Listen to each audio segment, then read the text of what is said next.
Eu gostaria de começar esta sessão, na qual nós estamos inaugurando uma atividade que tradicionalmente nós não tínhamos no Congresso da ALAST, que é prestar homenagens para aquelas pessoas que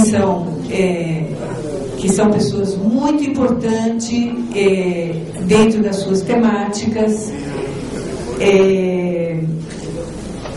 com reconhecimento muito grande pela ALAST, pessoas a quem nós gostaríamos efetivamente de prestar uma homenagem e dizer o quão importante é o trabalho delas, não é, para a associação e para os estudos do trabalho na América Latina. A homenagem que nós vamos prestar hoje, como está, as homenagens que nós vamos prestar hoje, como está no programa que vocês receberam, é para a professora Helena Hirata e para o professor Francisco Zapata. Eu gostaria que eles tomassem lugar à mesa.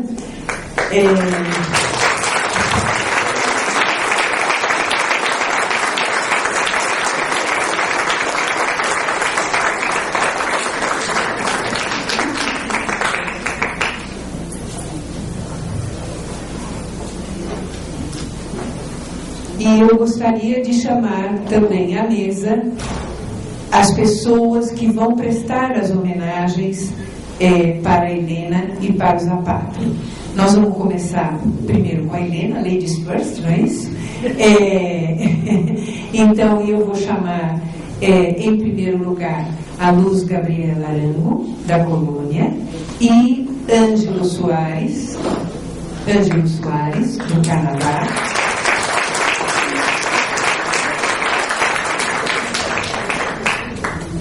Que vão fazer a homenagem para a Helena.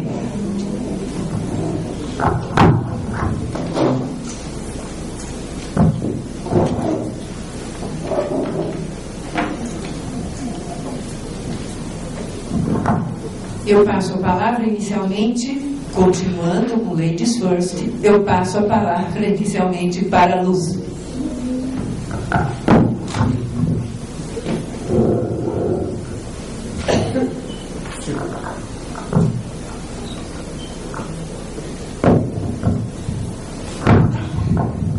Buenas noches. Buenas noches, ¿se escucha bien? A todas y a todos. En primer lugar, pues quiero agradecer a Marcia y a la dirección de ALAST la invitación a estar aquí en este homenaje a Helena Hirata, estar en la misma mesa también para el homenaje a Francisco Zapata. Voy a leer el texto para no perderme y para que lo que quería decir pueda ser dicho plenamente. Pues, en primer lugar, es para mí un gran honor, sin duda, y una oportunidad muy valiosa para expresar públicamente mi admiración a Helena Hirata por la excelencia de su trabajo académico, investigativo y docente, por su compromiso con la equidad de género y la justicia social, y por su calidad humana y su generosidad. Conocí a Helena en el contexto del surgimiento de ALAST, a lo largo de los congresos latinoamericanos de estudios del trabajo y en algunas de mis visitas a Francia. Sus escritos sobre la división sexual del trabajo y las desigualdades de género en la industria fueron fuente de inspiración y estímulo para perseverar en la investigación en el área de los estudios de género y trabajo. Cuando surgió ALAST, en los inicios de la década de 1990, Helena ya tenía una destacada trayectoria como socióloga y como investigadora del Centro Nacional de la Investigación Científica en Francia, el CNRS. Nacida en Brasil, de familia japonesa, Helena obtuvo el grado de Filosofía en la Universidad de Sao Paulo, pero su compromiso en la lucha contra la dictadura tuvo efectos dolorosos que la obligaron a establecerse como refugiada política en Francia a partir de 1971. En ese país tuvo que reorientar su proyecto profesional, cambiando la filosofía por la sociología, con mucha suerte para nosotros. Obtuvo un doctorado en esa disciplina en la Universidad de París 8, en Vincennes, que en esa época presentaba una concepción alternativa de estudios superiores y de universidad, y fue la única institución que aceptó matricular a una estudiante sin diploma, cuyo único documento de identidad era el tiquete aéreo desde Chile, debido a las circunstancias en que se produjo su salida del Brasil. La carrera académica que había iniciado con excelentes expectativas en la Universidad de São Paulo fue reemplazada por una brillante trayectoria en el campo de la sociología en Francia, centrada en los estudios de género y trabajo. En 1980, Elena entró a formar parte del grupo de investigadores del CNRS y en 1997 obtuvo la habilitación para dirigir investigaciones con una tesis titulada, la traduzco pero en francés, Trabajo y división sexual del trabajo, comparaciones internacionales del trabajo industrial. A partir del año 2003 hace parte del grupo de investigadores, de directores de investigación del CNRS, y en 2011 fue reconocido, tuvo un reconocimiento muy importante de esta institución tan respetable como directora de investigación emérita del CNRS. Ha sido profesora y directora de tesis de posgrado en universidades francesas en París, en Versailles, París 1, París 8, y en las universidades brasileñas, después de la ley de amnistía, en las más importantes, la USP, Unicamp, bueno, y muchas otras. Ha sido profesora e investigadora invitada en la Universidad de Hitotsubashi y en el Institute of Developing Economies de Japón, en la UNAM, en el CEBRAP, entre otras instituciones. Ha publicado más de 15 libros y un centenar de artículos y capítulos de libro. Esta trayectoria y sus grandes contribuciones al desarrollo de los estudios del trabajo en América Latina es parte de lo que deseamos reconocer y agradecer a Elena Hirata en este homenaje. Quiero destacar desde mi propia experiencia, en particular, su aporte simultáneo y estrechamente imbricado a la sociología del trabajo y a los estudios feministas. Cuando se creó la Asociación Latinoamericana de Estudios del Trabajo, los estudios en este campo estaban centrados en la industria y en los trabajadores varones. Si bien existían críticas a esa visión eurocéntrica, que destacaban la importancia del trabajo informal y las particularidades del mercado laboral en los países de la región, esta área adolecía de los mismos sesgos de género que la sociología del trabajo en los países centrales. Las experiencias de las mujeres trabajadoras eran vistas como específicas. No se esperaba que aportaran claves importantes para la comprensión de las dinámicas generales del trabajo, el desarrollo social y económico. Las investigaciones sobre las mujeres trabajadoras o profesionales eran apreciadas como una contribución que ampliaba el conocimiento sobre las clases trabajadoras, pero las perspectivas y los modos dominantes de definir los problemas centrales de la sociología del trabajo permanecían incólumes. En la sociología francesa, en la que Elena Hirata se formó, las cosas no eran muy distintas, como ella misma lo señala. Abro comillas, citando la entrevista de Elena. Tradicionalmente, la sociología del trabajo francesa tuvo como objeto central al obrero de sexo masculino de la gran empresa industrial, figura arquetípica considerada como universal, cierro comillas. En ese contexto, el interés de Elena por el trabajo femenino es temprano. Su producción bibliográfica revela un primer artículo en 1980 titulado, lo traduzco en francés, Mujer, si pudiera no ser secretaria. En 1981 publica el artículo, igualmente en francés, División sexual del trabajo y papel del Estado, el caso brasileño, con el que abre un vasto y prolífico camino en su trayectoria investigativa en el que la división sexual del trabajo y las relaciones sociales de sexo serán un eje fundamental. Elena Hirata estudia las relaciones entre las estructuras familiares y el sistema productivo en Japón y en 1983 publica un artículo con un sugestivo título, también traduzco, es en francés, Japón, obediencia y soledad. A lo largo de esa década y de la siguiente, sus preguntas sobre la división sexual del trabajo se conjugan con el análisis de las transformaciones del capitalismo internacional, la reestructuración productiva, los nuevos modelos organizacionales, las políticas tecnológicas, la calificación y descalificación del trabajo. Elena examina los modos en que estas transformaciones afectan de manera desigual y diferenciada a trabajadoras y trabajadores. Sus investigaciones adoptan perspectivas comparadas y relacionales, en las que los casos de Brasil, Japón y Francia, los tres países que marcan su experiencia de vida, son los terrenos privilegiados. De un cierto énfasis en la industria y en las empresas multinacionales, Elena Eirata amplía su horizonte hacia el mercado laboral, la precarización del empleo, el desempleo, las trayectorias laborales y el lugar del trabajo. No sé si saludamos a la madre de Elena, que acaba de entrar.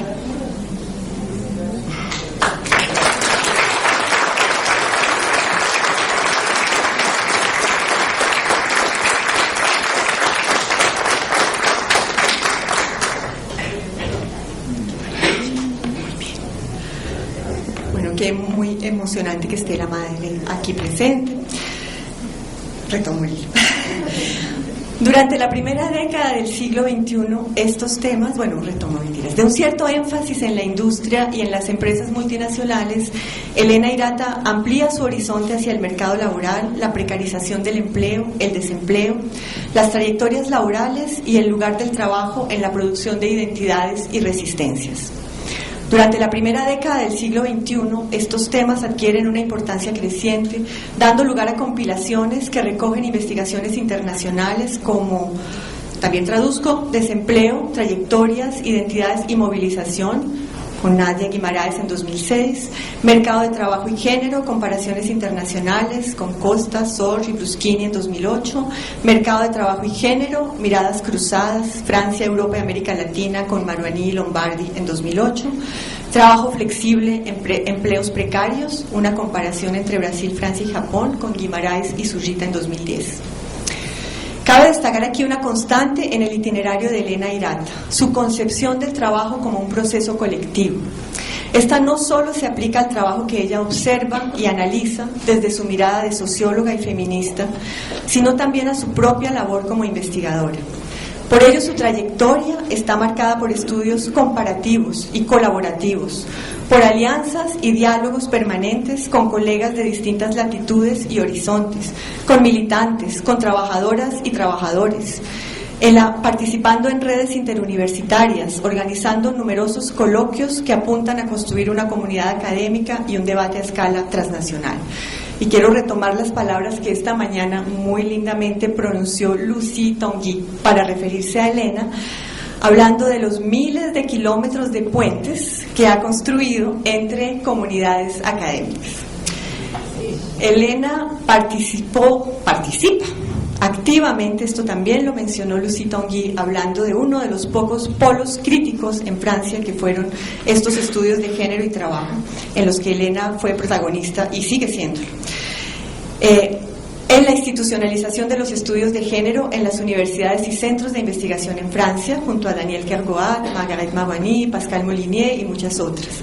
Las revistas Travail, Genre et Société y Cahiers du Genre se vuelven referencias internacionales, surgen importantes publicaciones colectivas que serán traducidas a varios idiomas.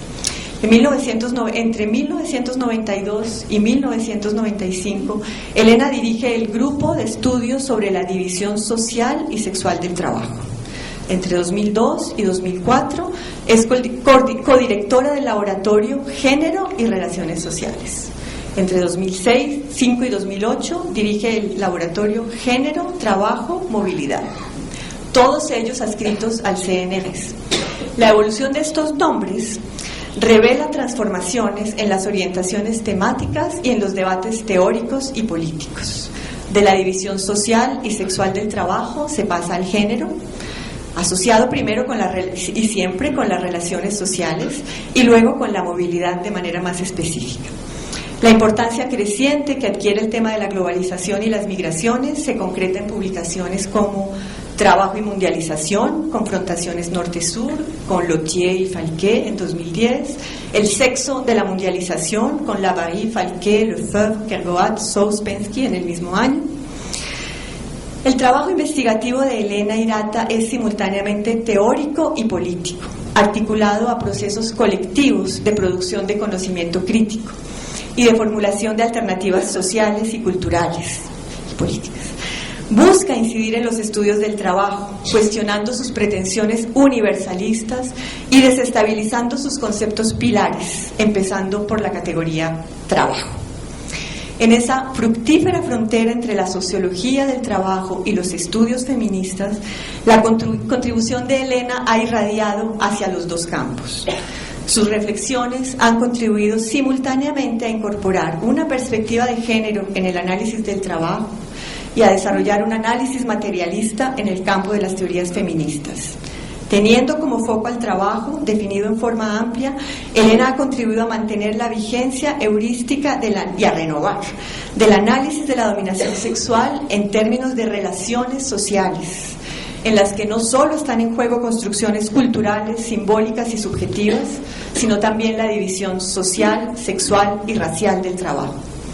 Estas categorías son fundamentales para entender, más allá de la especificidad de la condición y las experiencias de las mujeres, la forma como se organiza la desigualdad en las sociedades contemporáneas. El género no es un asunto de mujeres, es un concepto relacional que hace visible la cara oculta del objeto tradicional de la sociología del trabajo.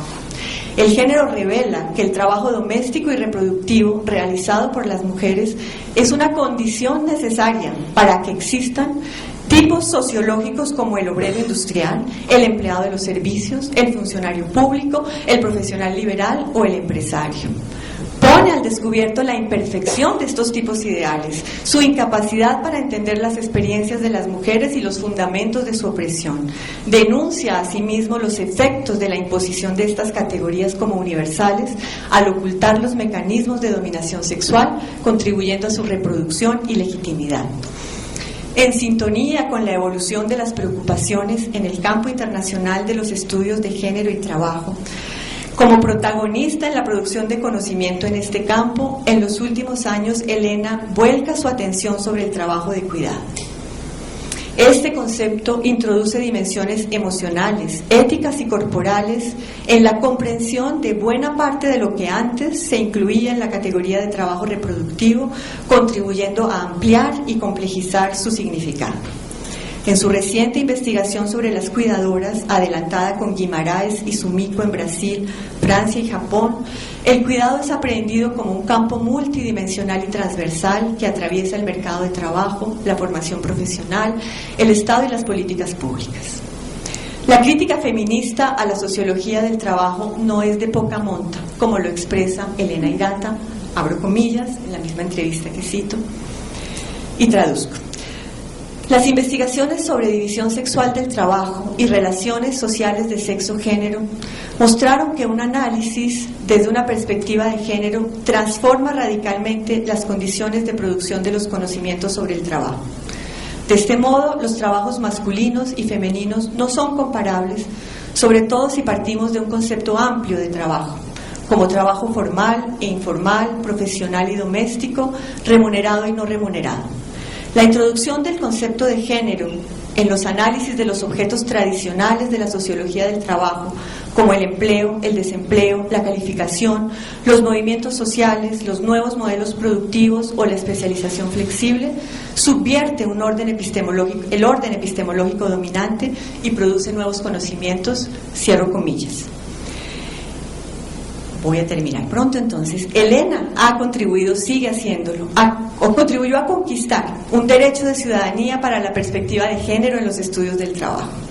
En América Latina y en nuestra asociación en particular, esto se refleja en el aumento significativo del número de ponencias y de grupos de trabajo que integran el género como tema principal o complementario en los congresos, así como en los artículos de la Revista Latinoamericana de Estudios del Trabajo.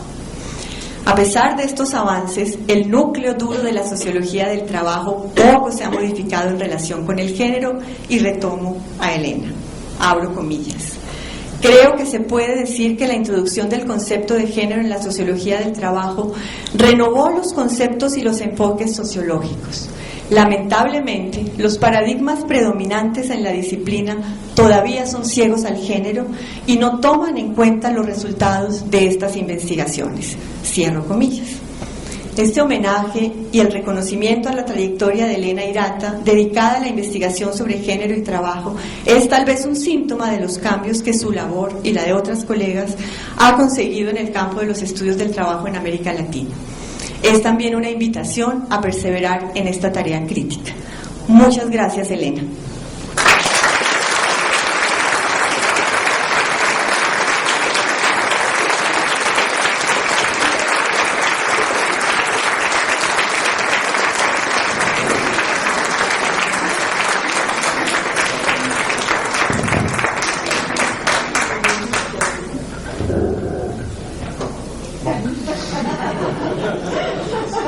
Isso não é uma tarefa fácil. Mesmo que eu estude muito estresse, eu posso dizer que estou muito estressado. Mas eu escrevi, entendeu? Para não me perder aqui. Então eu gostaria de começar agradecendo o convite para participar dessa homenagem.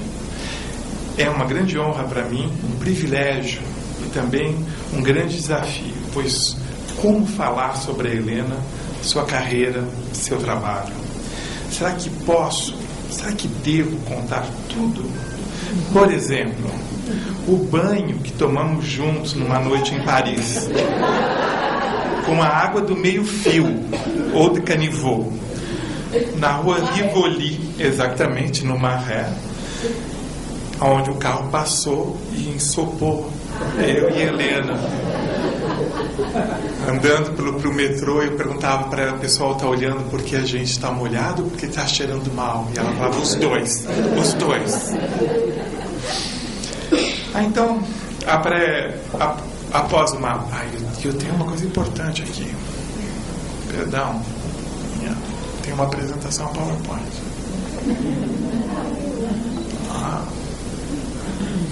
Então, após uma breve reflexão,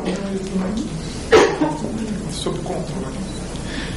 Após uma breve reflexão, eu decidi fazer como a Danusa Leão e contar quase tudo. Então, eu conheci a Helena em 89, no Seminário Internacional Padrões Tecnológicos e Políticas de Gestão, Comparações Internacionais, que ela organizou aqui na USP. E desde então eu tenho o privilégio de tê-la como amiga. Tive muita sorte de ter encontrado a Helena, que tem sido fonte de inspiração e de instrução. Desde que aceitei esse convite, eu fiquei pensando em 1000 maneiras de como poderia falar sobre a Helena.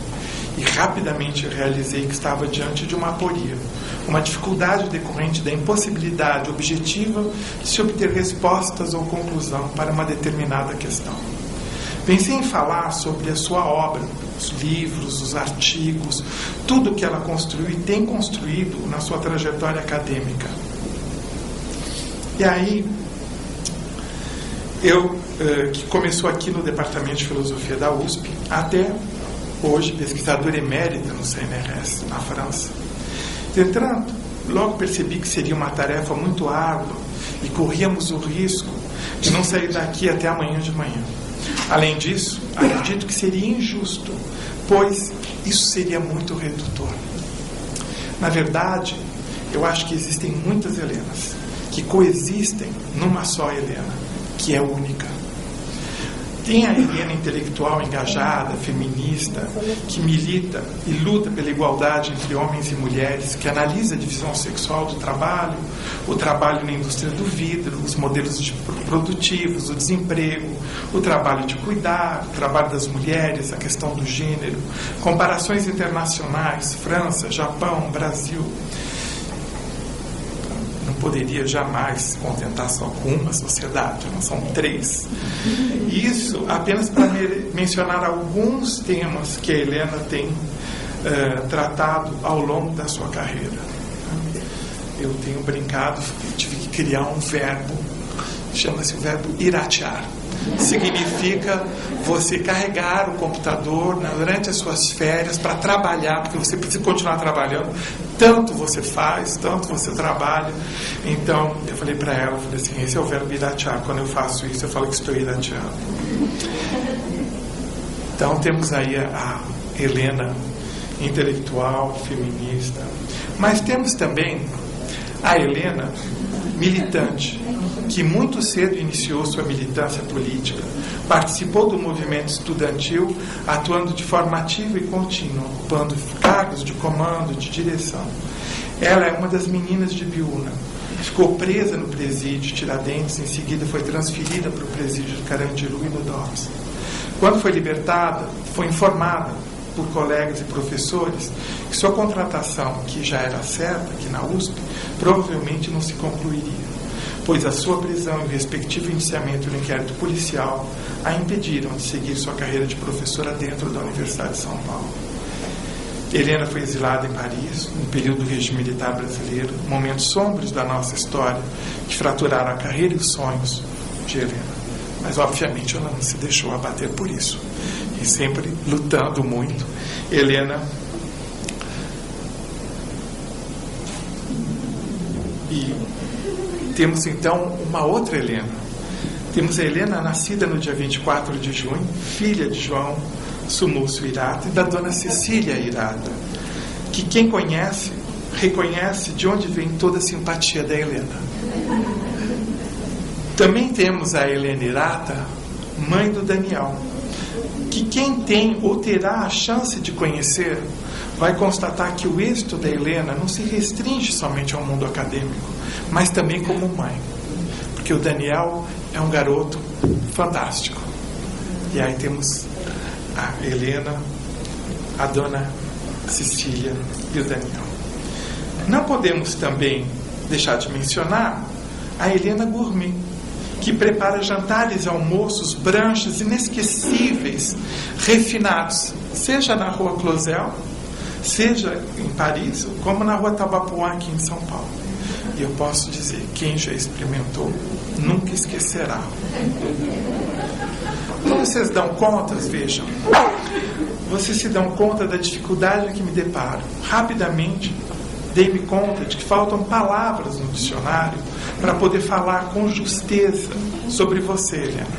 E aí decidi pensar em como poderia te descrever, como poderia descrever todas essas Helenas, o que elas têm em comum. E duas palavras apareceram quase que instantaneamente na minha memória. A primeira é a generosidade. Do latim, generosus, a generosidade, Helena, é a virtude que a pessoa tem quando acrescenta algo ao próximo.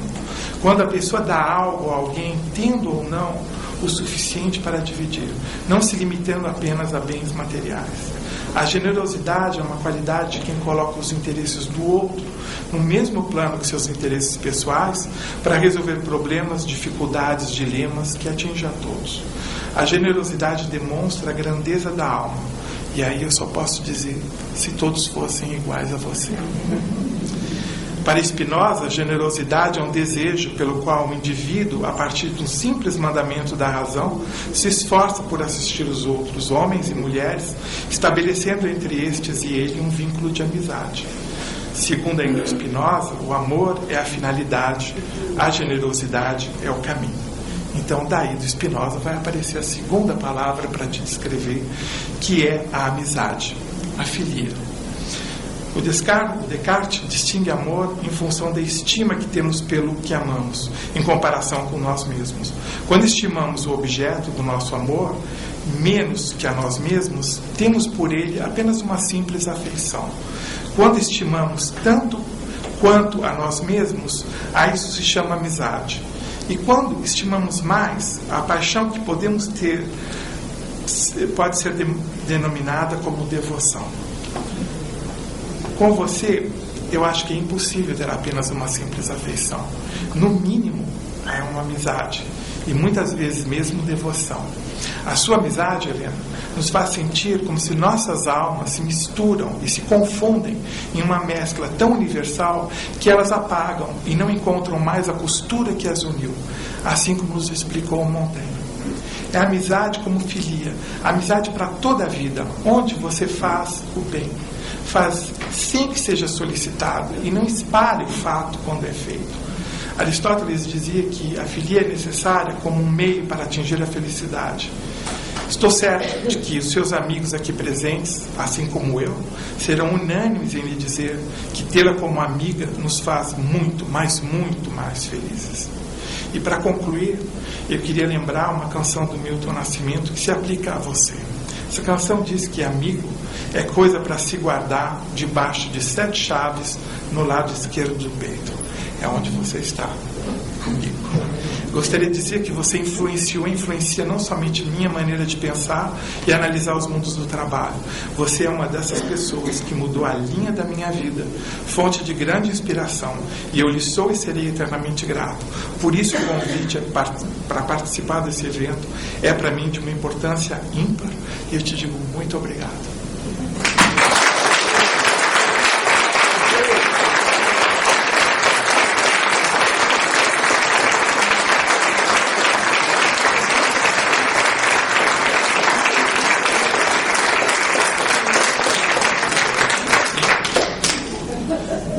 Acho que tem mais umas fotos aqui.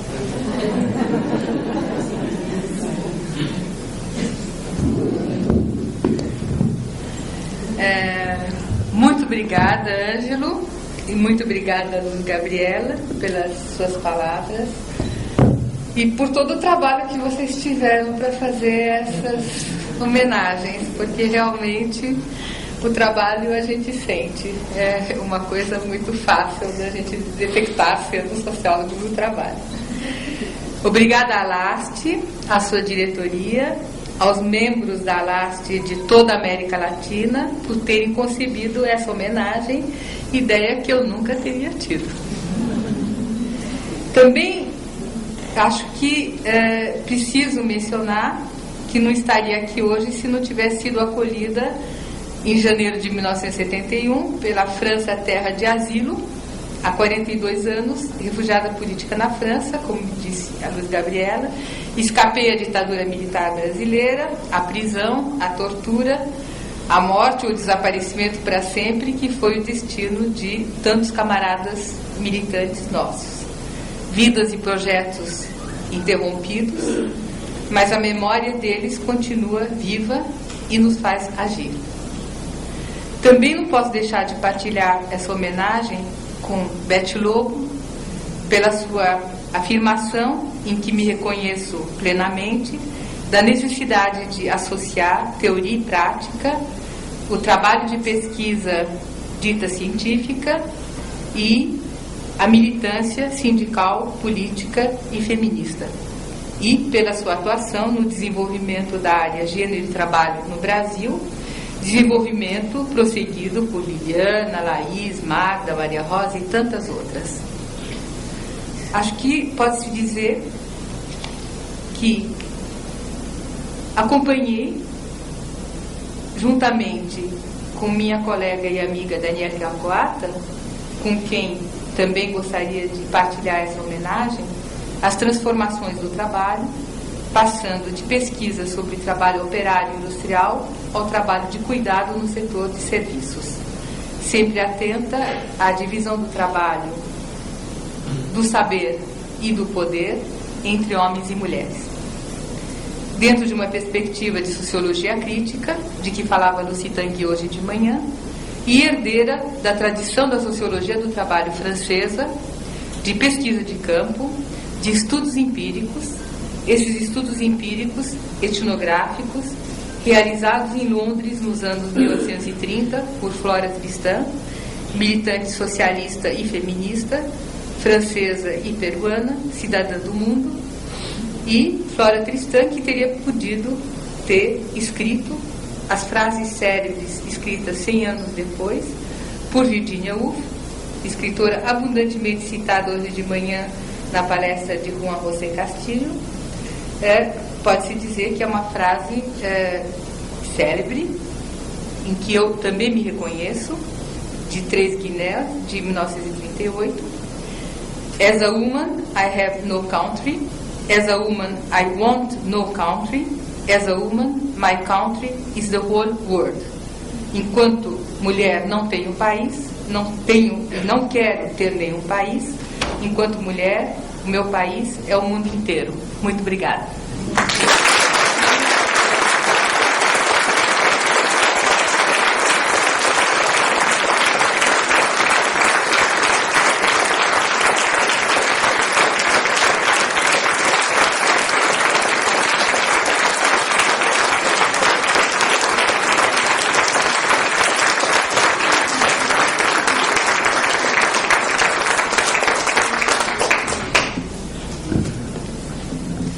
Obrigada, Helena. Obrigada, Luz. Obrigada, Ângelo. Eu vou chamar agora à mesa o professor Irã Jacome Rodrigues e o professor Héctor Lucena para nós fazermos a homenagem ao professor Francisco Zapata.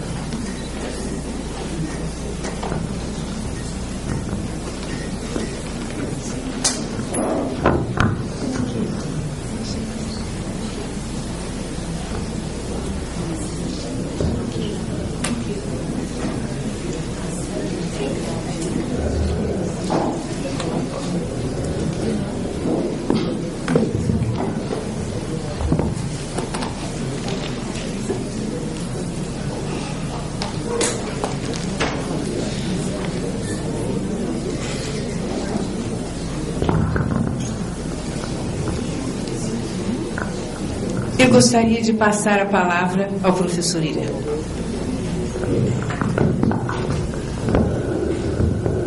Boa noite a todos, todas. Com enorme satisfação e honra também para mim poder participar dessa homenagem, falar sobre o professor Francisco Zapata. Certamente os colegas que me antecederam foram extremamente felizes na discussão com relação à homenagem a Helena. Quer dizer, não tenho um contato muito grande, não tive um contato muito grande com o professor Francisco Zapata. 3 momentos, escrevi tudo isso, vou falar um pouco, que estivemos juntos em 95, num seminário aqui, organizado por mim, por mais 3 colegas. Aqui está meio distante. É um seminário organizado pelo Instituto de Estudos Avançados, aqui na USP, em 95, com outros colegas da América Latina, inclusive o Héctor também estava presente. Quer dizer, foi o primeiro contato ainda quando o professor Francisco Zapata era o presidente da LAST. Na época era presidente da LAST. Depois nós estávamos relembrando aqui, fomos a São Bernardo, John Friend, ele e outros colegas, visitar os sindicatos metalúrgicos, visitar a Mercedes-Benz. Um outro momento, rapidamente, nos encontramos aqui já no início dos anos 2000, por acaso, aqui no saguão da História e Geografia, vendo livros, mas o professor estava presente aqui em uma atividade, por acaso encontrei, conversamos um pouco e finalmente, em 2004, mais ou menos fevereiro de 2004, nós nos encontramos, entre aspas, virtualmente, num debate organizado por alguns colegas do Instituto Internacional de História Social de Amsterdã, no site chamado Labor Again. Os colegas Maurício Atzena e Pablo Gigliani seria, né? Dizer que eram responsáveis da época por esse site de debate sobre estudos na América Latina e tudo mais. Quer dizer, a discussão era sobre um texto do professor Francisco Zapata sobre a crise do sindicalismo latino-americano. Se havia uma crise do sindicalismo latino-americano. Outros colegas participaram dessa discussão e, no caso específico, o que eu fiz foi chamar a atenção para alguns aspectos com relação ao sindicalismo brasileiro, quer dizer, mostrar aspectos do sindicalismo brasileiro que se diferenciariam, a meu ver, do que seria dominante no sindicalismo latino-americano naquele momento.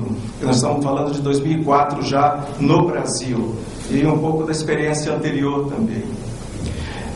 Interessante que ontem aqui, a minha fala vai ser um pouco mais informal nesse aspecto, conversando com o Zapata, e ele depois conversando com outros colegas, também aqui da América Latina, chamava atenção, ou lembrava as questões com relação ao cobre, com relação às minas, no caso chileno especificamente, com o governo Allende, né? E chamando atenção para uma atividade, depois isso nos textos, nas entrevistas feitas pelo professor Francisco Zapata, a experiência dele em Chuquicamata. É sobre isso que eu quero, muito mais algo assim pessoal até, em alguns aspectos, alguma abordagem desse ponto de vista. Quer dizer, relembrando esses episódios, a maneira como colocou essas questões, como chamou atenção para esses aspectos, aquilo ficou na minha cabeça e resolvi trabalhar um pouco com essa ideia, com essa questão proposta na discussão ontem, por acaso, com o professor Francisco Zapata.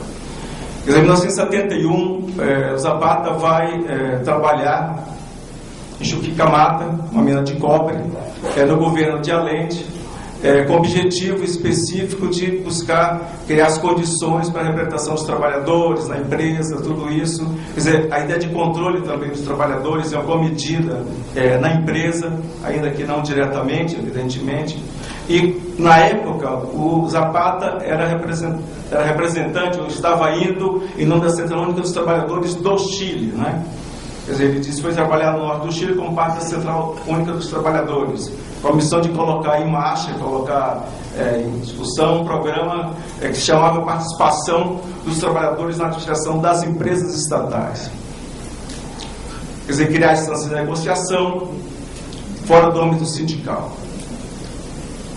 E, a partir dessa questão, criar a representação dos trabalhadores para discutir os problemas não simplesmente trabalhistas, né? Outros problemas também. Assim como discussão de eleição de representantes e todos os outros temas. É interessante que os trabalhadores de cobre, neste caso específico, esses mineiros, uma parcela significativa votava com a democracia cristã, melhor dizendo. Eram trabalhadores, alguns inclusive votavam para o Partido Nacional, o Zapata chama a atenção, e não apoiavam Allende, não apoiava a coalizão que levou Allende ao poder. Pela uma parcela significativa. Então, esse foi um trabalho que foi feito, quer dizer, que durou até 73, até o golpe, especificamente. E, com o golpe, Zapata teve problemas políticos também, foi preso e teve que se exilar, de certa forma. Essa aqui é a questão no México, em 73. Então, a questão que aparece nessa discussão.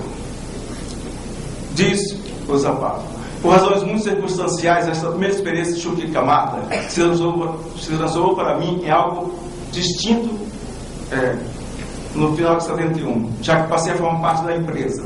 A mudança também. Vai encontrando essa questão. A pergunta que me coloquei, quer dizer, qual teria sido especificamente a influência dessa experiência Chuquicamata na sociologia do trabalho de Francisco Zapata?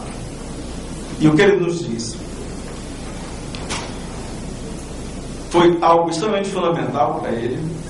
Quer dizer, o primeiro trabalho que ele publica no Colégio do México, quer dizer, no Caderno do César, né? Tem o título Os Mineiros de Chuquicamata, Produtores ou Proletários. Quer dizer, abordava especificamente o problema da relação de processo de trabalho, ação sindical e representações políticas.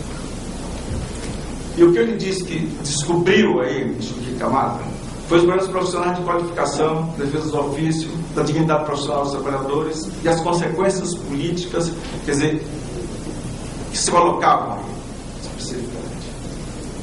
De outra parte, faz uma crítica a interpretações mais mecânicas, especificamente, quer dizer, que imaginava a consciência política como alguma coisa diretamente vinculada à colocação do processo produtivo. É interessante que ao final dessa experiência,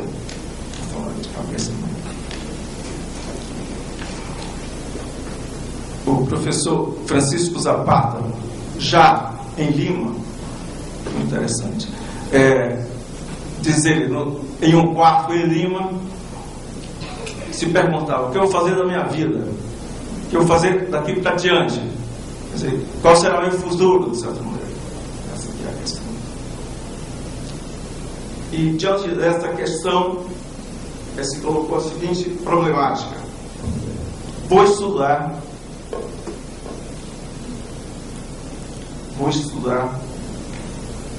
os mineiros do Chile, da Bolívia, na sua relação com a sociedade, enfim, como protagonistas.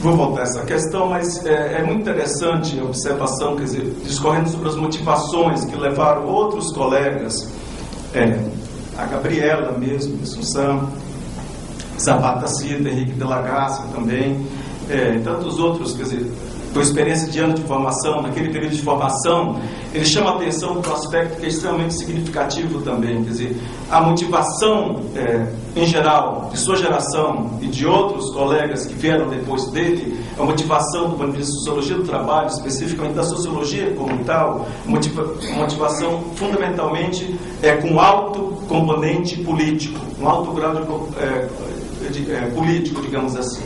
Ele diz: não interessava os problemas do trabalho pelas repercussões que isso tinha na ação política. Quer dizer, nos interessava, essa que é a questão fundamental, a preocupação com a repercussão na ação política. Diz ele: creio que algo se pode dizer agora, né, que é bastante mais complexo, que é mais complexo nesse aspecto. Não encontro nenhum estudante de sociologia do trabalho que se interesse somente por aspectos técnicos do trabalho. Sempre que há uma preocupação além disso, tem que haver uma questão além dessa problemática. Essa seria a tradução. Sempre há uma preocupação além dessa problemática. Algo que poderiam definir, diz ele, muito mais amplamente como um compromisso. Ainda que não seja uma questão ideológica especificamente, e nem uma participação direta. Eu acho que aqui ficou um aspecto central dessa experiência, que é justamente, em Chuquicamata, a ideia de um compromisso, a ideia de uma preocupação de compromisso, uma preocupação, em outras palavras, militante, ainda que não seja militante político simplesmente, mas no sentido de defesa dos interesses de setores mais amplos da população, especificamente das classes trabalhadoras.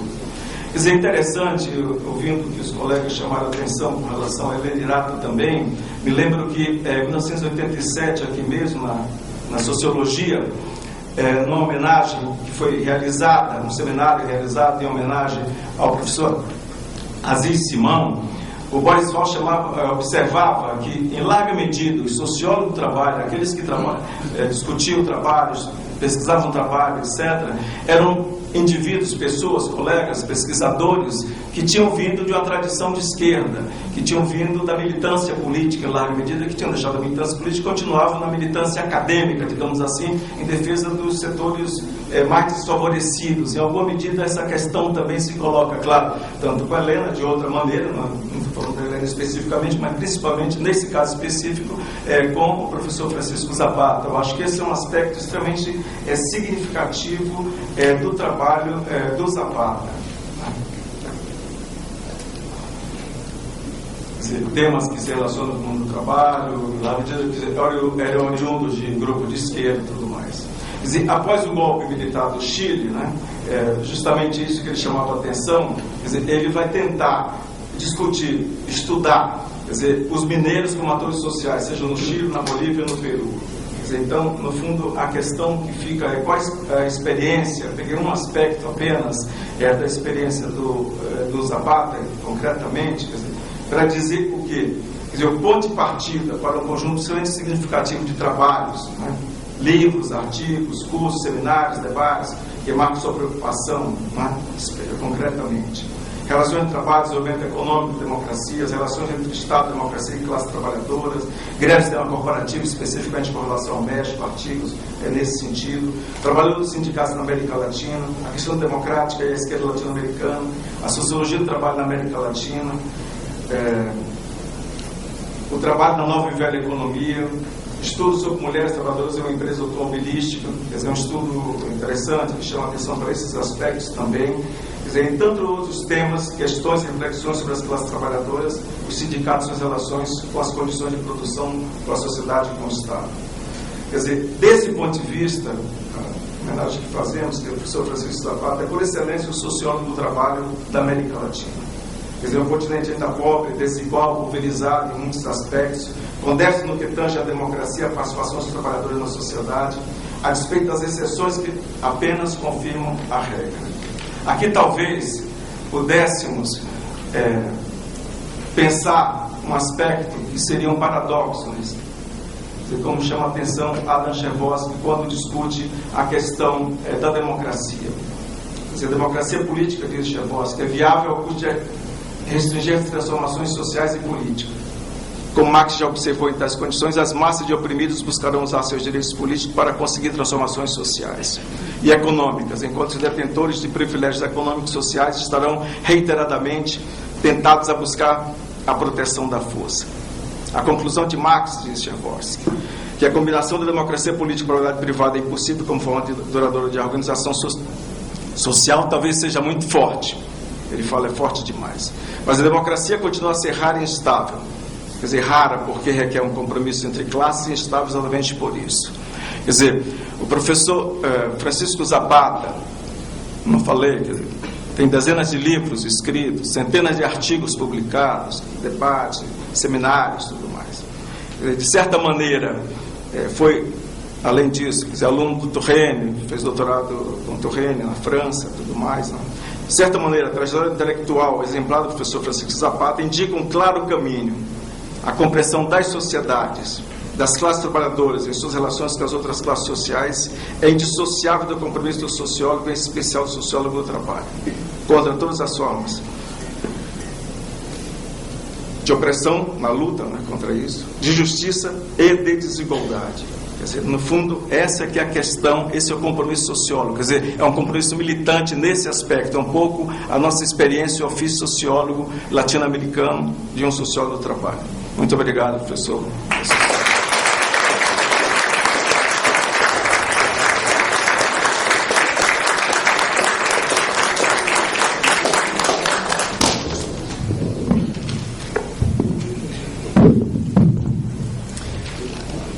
Buenas noches, saludo a todos y especialmente a la directiva de la Asociación Latinoamericana de Estudios del Trabajo por haber tenido esta iniciativa, ¿no?, de reconocer a figuras como el caso de Lenín Irasta y de Francisco Zapata. Yo tengo unas palabras organizadas en tres puntos, ¿no? Uno, el significado del acto; otro, la persona, Francisco Zapata; y tercero, contribuciones. Todo esto de las contribuciones puede ser un poco más polémico, ¿no? Hay contribuciones y contribuciones, o sea, de las dos maneras, pero con relación a la primera parte, el acto en sí mismo, todos sabemos que en este momento está en esta sala el talento de lo más brillante que hay en el continente, algunos invitados de más allá del Atlántico o del norte, de gente muy experimentada en el tema, ¿no?, de los estudios del trabajo. Y ser reconocido en un escenario como este, pues me parece que es una gloria, pues, para Francisco y para Elena. Y es un reconocimiento totalmente, así, abstracto, intangible, de esas cosas que se reciben por la trayectoria y de lo más puro que puede haber.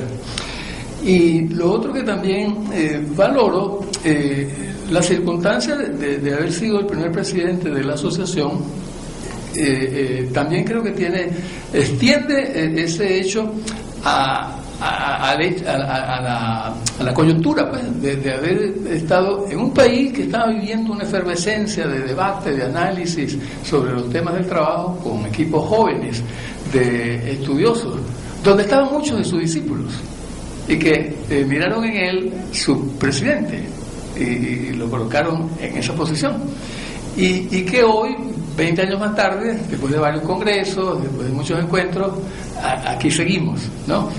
Y aquí sigue Francisco. Así que eso para nosotros, pues, es como decir una fiesta, ¿no? Es una gran fiesta, ¿no? Así que este acto nos da una gran satisfacción. Y luego, en la parte segunda, cuando dije aspectos personales y profesionales, el currículum de Francisco es una cosa muy extensa, ¿no? Pero solamente quería señalar algunos aspectos que tú lo adelantaste. Uno, cuando hace su tesis doctoral, es un esfuerzo que multiplica muchas veces lo que hizo en el pregrado o en la maestría, y uno queda con esa marca, pues, para toda la vida.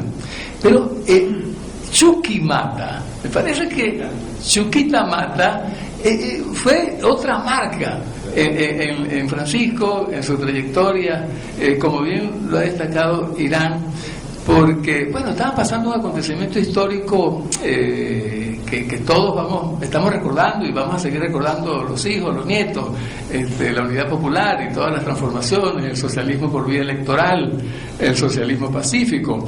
Y le tocó a Francisco hacer un doctorado en la condición de doctor en sociología y de militante, y una oportunidad vinculado con la Central Única de Trabajadores, vinculado con las transformaciones, y creo que ahí se paseó por muchos de los temas que siguen vigentes en nuestro campo, ¿no?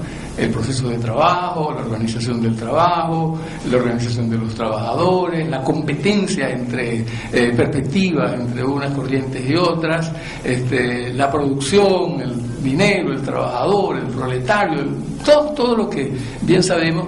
Y de ahí uno observa luego a Francisco que aquello lo marca. De hecho, en algún momento le leí su nostalgia por ir a la mina de cuando en cuando.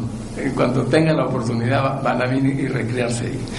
Y eso en la parte personal, claro, también tuvo su precio, pues el precio luego del exilio, del presidio, de iniciar una nueva vida. Pero creo que también es muy digno de mencionar que luego cayó en un sitio muy privilegiado, como era México, que era tan abierto. No sé si sigue siendo igual, posiblemente hay un receso, pero era tan abierto a todo aquel que venía de momentos difíciles políticos, fuera de Europa, o de España, o de América Latina, y a trabajar en una institución también muy prestigiosa, con un perfil novedoso, revolucionario en términos de esquemas académicos, y insertarse también con gente muy brillante, ¿no? Con Stavenhagen, con quien creo que en el 71 había tenido un encuentro a propósito del tema de la participación de los trabajadores en la gestión empresarial en el Instituto Internacional de Estudios Laborales, que fue ahí donde vi a Francisco. Yo no sé si se acuerda de mí, yo era un pibe, entonces lo vi así de cerca, no tan de cerca, ahí le saludé. La diferencia de edad no es mucha, es fácil. Sí, no cree que con esta cara, pues hay sus años. Así que con un momento que le toca a alguien en la vida, pues la Unidad Popular, estar ahí, y luego ir a México, particularmente el Colegio de México, ¿no? Y con relación al resultado de todo eso, la carrera académica de Francisco es brillante en docencia, es brillante en la formación de otras personas, en la investigación, sustentada en la reflexión y en el empirismo, ¿no? Muy marcado siempre la actividad empírica. Incluso una experiencia de obrero en una fábrica de vagones, breve pero suficiente como para que las manos se le encallozaran y se le ensuciara su piel blanca y casi rosada de carbón, ¿no? Sí, pero me llamó mucho la atención esa parte, ¿no? Y luego, marcado por eso, el interés en acercarse a la gente en la base, ¿no? El caso de la relación con las dirigentes sindicales textileras en Sonora, el contacto directo con ellos, eso me parece muy digno de mencionar, ¿no? Así que, en lo personal, pues, deriva de todo esto deriva, pues, en un maestro, ¿no? Que utiliza enfoques diversos, temas diversos. Le he leído con mucha comodidad en temas de ciencia política, de arqueología incluso, por ahí, de relaciones industriales, de sociología del trabajo, de ciencias políticas, de historia. Así que lo hace de una perspectiva muy amplia y muy ameno, porque también el modo como escribe Francisco es fácil de leer, fácil de discurrir, sin perder el análisis y la complejidad que los temas demandan, ¿no? Y con relación a las contribuciones, que sería la tercera parte y lo último, digno de mencionar, ya lo mencionamos, el caso de los mineros, ¿no? El énfasis y la persistencia, ¿no?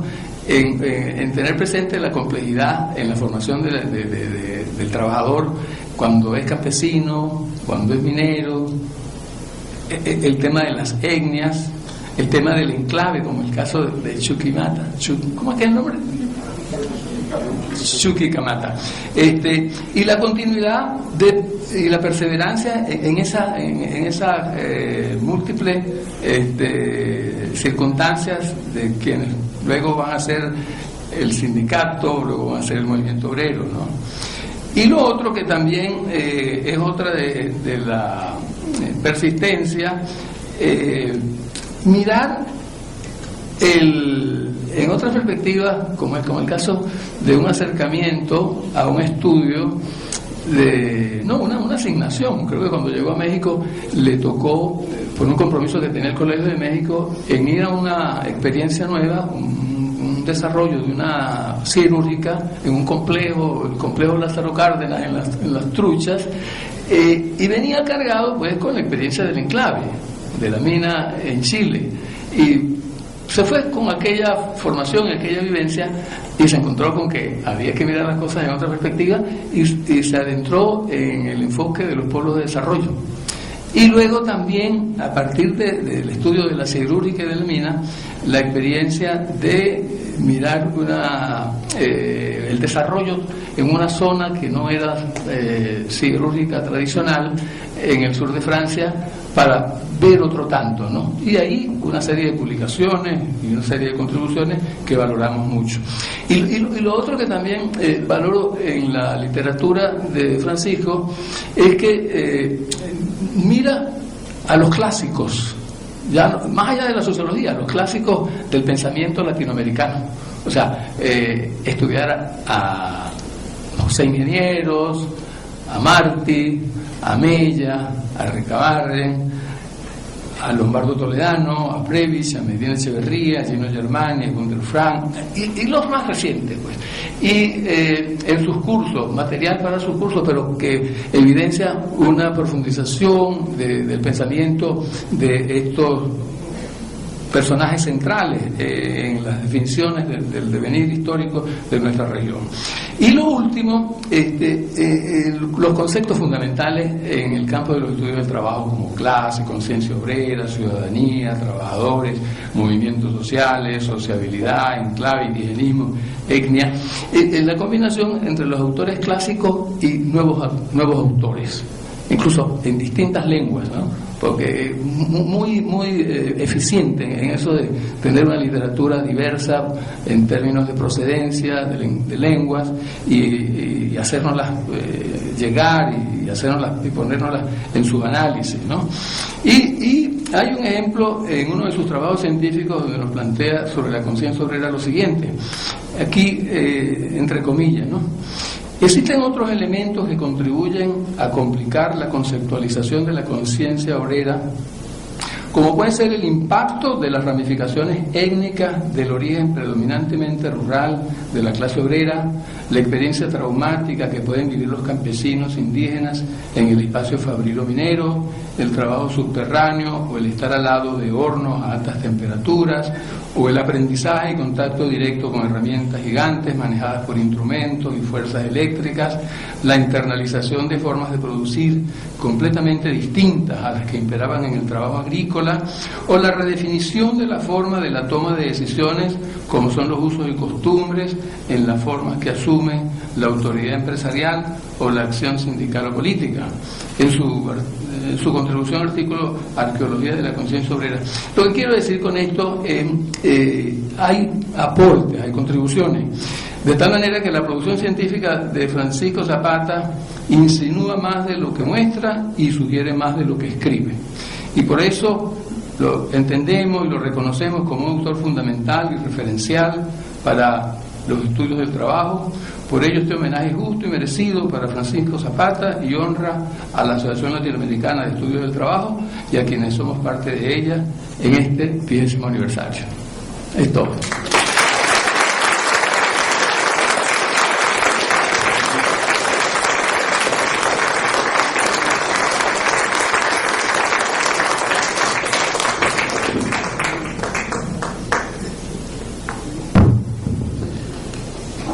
Bueno, después de este panegírico, creo que quisiera de todas maneras decir algunas palabras que van muy de cerca a la lectura que han hecho Irán y Héctor de mi esfuerzo por ser sociólogo del trabajo.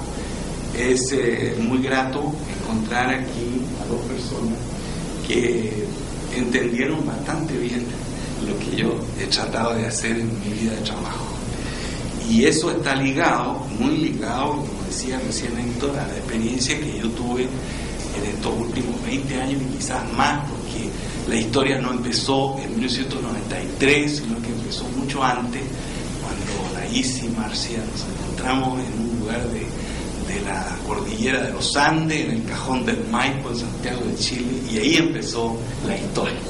La historia que de cierta manera culminó el año 93 cuando se creó la asociación, pero hasta ese momento ya teníamos bastante trecho recorrido en nuestras experiencias y nuestros encuentros y contactos. De todas maneras, al escuchar las palabras de Irán y de Héctor, yo me pregunto siempre por qué diablos estudié sociología del trabajo, ¿no? Y de dónde viene esta preocupación, digamos, que tiene ramificaciones muy subjetivas, ¿no es cierto?, pero también dependen mucho de lo que a mí me tocó vivir.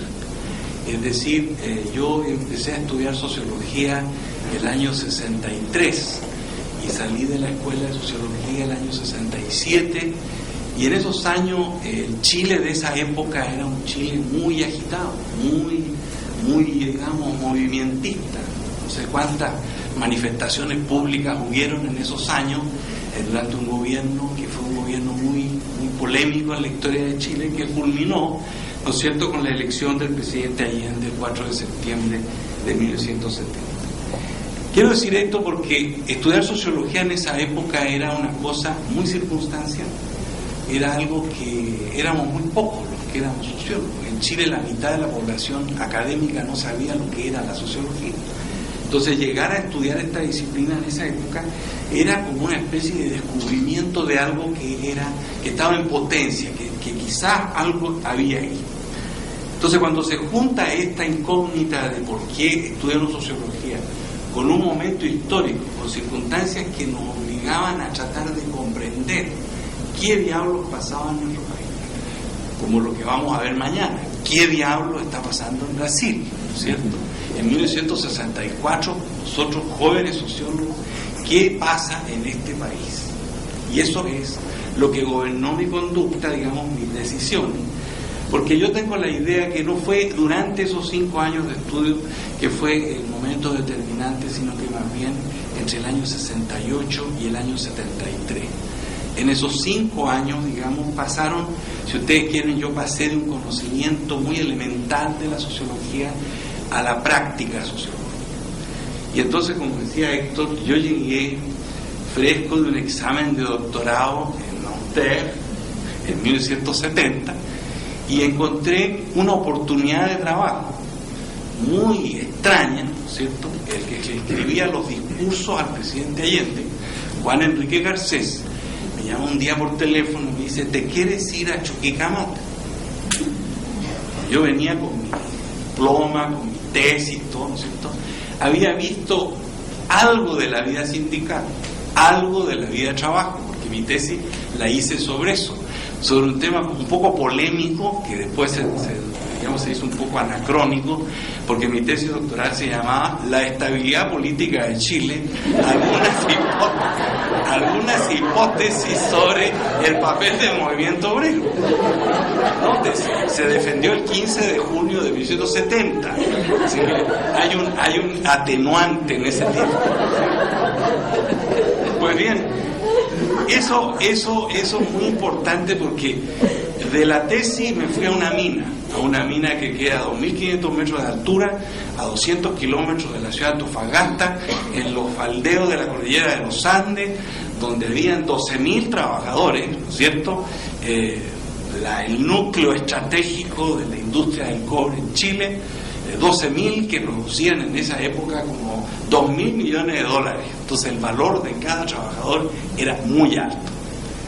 Y como decían aquí, como decía Irán, en las elecciones de 1970, como decimos en México, y comillas, estos cabrones votaron por la derecha. Entonces mi gran pregunta, cuando yo llegué a Chuquicamata en agosto de 1971, a 4 semanas del decreto de nacionalización del cobre que promulgó el Congreso de Chile el 11 de julio de 1971, yo llego a Chuquicamata y entonces me tengo que responsabilizar en nombre de la Central Única de Trabajadores de Chile de poner en práctica esto abstracto que se llamaba la participación de los trabajadores en la administración de las empresas de propiedad estatal.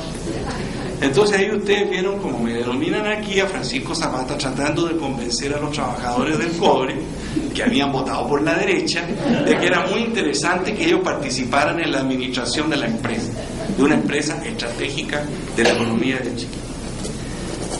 Entonces ahí es donde hubo el primer shock, la primera ruptura. Yo sabía mucho de sociología, me había echado los libros de Serena, toda la literatura, ¿no es cierto?, pero tenía al frente a estos viejos, como decimos en Chile, que estaban, ¿no es cierto?, defendiéndose, de comillas, los peligros que la nacionalización del cobre tenía para su bolsillo. Ese era el gran problema. Entonces tuvimos que hacer una estrategia con muchos compañeros, en particular con uno que desgraciadamente fue desaparecido por la dictadura, el ingeniero David Silverman. Con él hicimos un proyecto de cómo hacer la combinación de estrategia política que tuviera, digamos, significado para los obreros del cobre. Entonces inventamos algo que yo saqué de un librito de un inglés que se llamaba Los Acuerdos de Productividad. Entonces ustedes pueden ver un hombre de izquierda en Chuquicamata usando tecnología del Partido Laborista Inglés en 1971, pero fue clave porque nos metimos a los mineros al bolsillo. Ustedes quieren ganar más plata, entonces tienen que trabajar más. No pueden trabajar horas extraordinarias, sino que hay que trabajar las 8 horas del día y cumplir con la responsabilidad productiva. Ese fue el primer desafío, es decir, cumplir, pasar del conocimiento universitario, qué sé yo, a la práctica. Ese fue, digamos, una experiencia fundamental porque derivó en ese texto que citó Irán, que es un texto que ha creado mucho problema, mucha política y polémica en Chile, que se llama Los mineros de Chuquicamata, punto de interrogación, productores o proletarios, punto. Y la conclusión de mi análisis fue que eran mucho más proletarios que productores en algún momento, pero sobre todo tenían, digamos, una estrategia que los identificaba al final de la estadía en Chuqui como productores, porque ellos no estaban conscientes de ser explotados ni nada por el estilo. Ellos querían agarrar lo máximo, ¿no es cierto?, que podían del funcionamiento de la empresa. No hago la historia larga, pero me parece muy importante porque, como dicen mis colegas aquí, eso fue una experiencia marcante. Es decir, pasar del conocimiento a la práctica es fundamental en nuestra disciplina. La segunda ruptura, si ustedes quieren, que tuve yo, fue el golpe. Y el golpe rompió una cosa que yo había empezado a hacer. Yo estuve 2 años y medio en Chuquicamata y de repente cayó la bomba del 11 de septiembre, del día martes 11 de septiembre de 1973, y ahí pasaron muchas cosas, no les hago la historia detallada, que me llevaron a México en febrero de 1974, en donde empecé otra ruptura, es decir, una ruptura entre una sociedad, si ustedes quieren, que tenía una larga tradición democrática, ¿no es cierto?, como la chilena, a un país donde las estructuras democráticas todavía estaban muy, digamos, prematuramente estructuradas. Pero fue muy interesante la experiencia que yo tuve en la primera investigación que hice en México, en abril del 74, en la costa del estado de Michoacán, en la desembocadura del río Balsas, en un lugar donde se estaba construyendo un alto horno en el medio de las palmeras. Un chileno que llega a México y descubre que se puede hacer una siderúrgica en el medio de un palmar. Ustedes podrán imaginar el shock también. O sea, estos mexicanos tan locos van a hacer una siderúrgica en un lugar donde no había carretera, no había ferrocarril, no había nada. Después hice toda una interpretación de por qué el presidente Echeverría había decidido hacer una siderúrgica ahí. Y sobre todo descubrí que no era para producir acero, sino que era para, digamos, colonizar la costa de occidental de México, donde habían guerrilleros. Entonces había un pretexto muy interesante, gastar $1.500 millones para hacer una siderúrgica en un lugar donde habían unos pobres campesinos que estaban desafiando al gobierno. Ese fue mi aprendizaje de México, es decir, otro contraste. Es decir, yo me fui de Santiago al norte, acá me fui de la Ciudad de México al estado de Michoacán, y así me fui formando entonces lentamente. Yo en esa época tenía 30 años, era todavía un hombre muy joven, y tuve que aprender todas estas cosas. Descubrí, por ejemplo, una cosa muy importante en ese lugar, que era la presencia de un hombre que después ha tenido una trayectoria larguísima en la historia política de México, que fue el ingeniero Cuauhtémoc Cárdenas, que era parte de los que habían inventado la construcción de la siderúrgica. Entonces lo conocí allá, y eso me acompañó muchas veces para entender cómo en el PRI coexistía, ¿no es cierto?, un hombre como Cuauhtémoc Cárdenas con los otros que no eran muy parecidos a él. Y ahí entonces empecé a conocer que un partido como el Partido Revolucionario Institucional podía hacer coexistir adentro de la organización política, desde la derecha hasta la izquierda, cosa que yo en Chile jamás había podido, ¿no es cierto?, entender. ¿Cómo podía haber un país donde todo estuviera adentro de la misma organización política? Y ese es el México de esa época, ¿no es cierto? Entonces, esto hace de que estas dos experiencias, y quiero focalizarme mucho en estas dos experiencias, los mineros y los trabajadores de la siderúrgica de Lázaro Cárdenas, porque, digamos, en el fondo, estas experiencias, como lo dijeron aquí en forma muy generosa mis colegas, ¿no es cierto?, hacen una implicación, uno, más allá de las compromisos militantes, de las cuestiones ideológicas. Aquí hay otro tipo de compromiso, que uno tiene que tener motivación, tiene que tener involucramiento. Es decir, el objeto de estudio tiene que significar algo para uno. Pues bien, estas dos experiencias fueron los significantes de lo que yo hice en estos años sobre cuestiones de trabajo.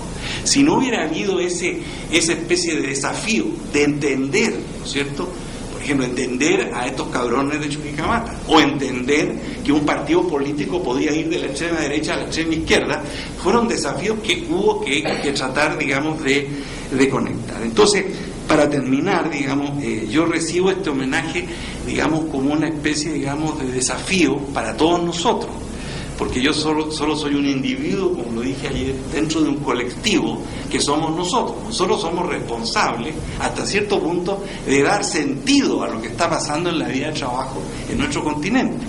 A veces nos olvidamos de eso, que tenemos una responsabilidad al escribir cualquier cosa que escribamos, que tiene que tener sentido, ¿no es cierto?, que tiene que querer decir algo. Y eso es lo que yo entiendo que están ustedes tratando de hacer cuando me hacen este homenaje. Es decir, están haciendo claro de que, por lo menos yo modestamente, traté de dar sentido a esas preocupaciones. Hoy día tengo otras preocupaciones, pero de todas maneras eso sigue central. Y no puedo dejar de decir de que ese compromiso tiene una dimensión política, pero no con P mayúscula, sino que con P minúscula. Es decir, el trabajo de la sociología del trabajo tiene un carácter político. Lo que nosotros digamos o dejemos de decir, por eso yo estoy muy ansioso de escuchar mañana qué van a decir mis colegas sobre lo que pasa en Brasil. Es decir, lo que se diga o se deje de decir va a tener implicaciones. Va a tener implicaciones que, más allá de lo que digan los periódicos, nosotros tenemos afortunadamente una capacidad de leer la realidad que debemos, ¿no es cierto?, siempre tener presente. Entonces, finalmente, creo que el ejercicio de la sociología del trabajo no puede ser indiferente a la temperatura que tiene la realidad social. Tenemos que ser, digamos, somos todos doctores, ¿no es cierto?, pero no doctores en medicina, pero sí podemos tener algo que tienen los doctores, es decir, capacidad de diagnóstico. Y ese es un desafío fundamental. No podemos nosotros refugiarnos ni en las estadísticas, ni en las entrevistas de profundidad, ni en todo lo que nos gusta hacer.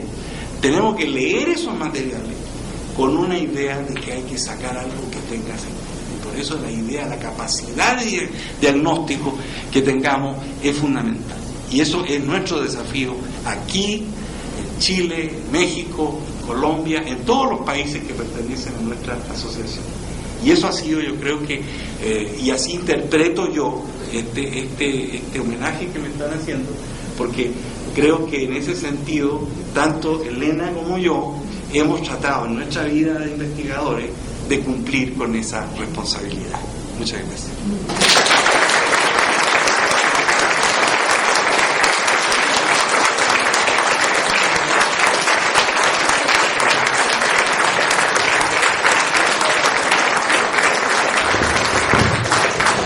Muitas graças, Zapata. Eu queria terminar esta homenagem falando do prazer que é, em nome da diretoria da ALAST, falando do prazer que é para nós prestar essa homenagem a duas pessoas tão importantes para os estudos do trabalho na região. Francisco Zapata, como um dos fundadores da sociologia do trabalho na América Latina, e Helena Hirata, como uma das fundadoras dos estudos das relações de gênero no trabalho, não só no Brasil, mas, como bem lembrou o Ângelo Soares, na França e no Japão. Muito obrigada a vocês. E nós gostaríamos de terminar essa homenagem oferecendo a você, Helena, estas flores.